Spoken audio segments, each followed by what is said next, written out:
Үш әсірден берлі сақланып атырған шапан кімнің үйінде? Сіз бұл хақында естіңіз бе? Осы уақытқа шекем шапан қалай жетіп келген? Кімнен мирас болып қалған? Бүгінгі видеомыз арқылы осылар хақында сөз етеміз.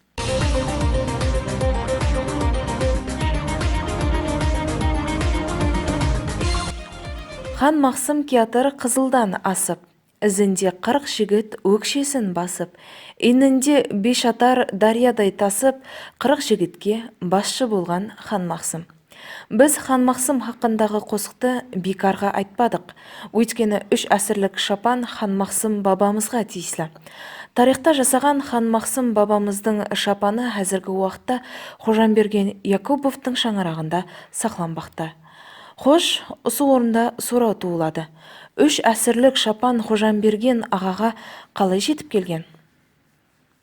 Мінеке Хан Мақсым бабамыздың бұл шапаны Хан Мақсымыздың әзір бұл шапанға енді қарасақ 3-ші әсірге қарап баратырған шапан бұл. Бұны Хан Мақсым бабамыз, атамыз Яхуда Ишан атамызға мінеке суреті Яхуда Ишан атамызға жапқан шапаны Хан Мақсым бабамыздың. Атамыздан әкемізге қалған, әкеміз бізге қалдырып кеткен, біз енді осыны әзір міне сақлап театрымыз. Бұл шапанның несі тарихын сорасаң әзір мінекей 3-ші әсірге қарап баратырды.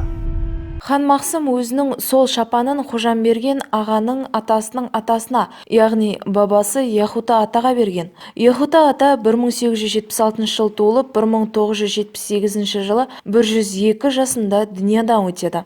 Яхуда ата болса өзінің шапанын ұлы Сапарниязға береді. Сапарнияз болса 1918-1998 жылдар аралығында жасап өткен. Ол ұлы Қожамберген Якубовқа бұл шапанды мирас етіп қалдырған. Мінеке Қарақалпақстанда әзір үлкен мешітіміз Имам Ишан Жама мешіті атында, Имам Ишан бабамыздың атында әзір мешітіміз.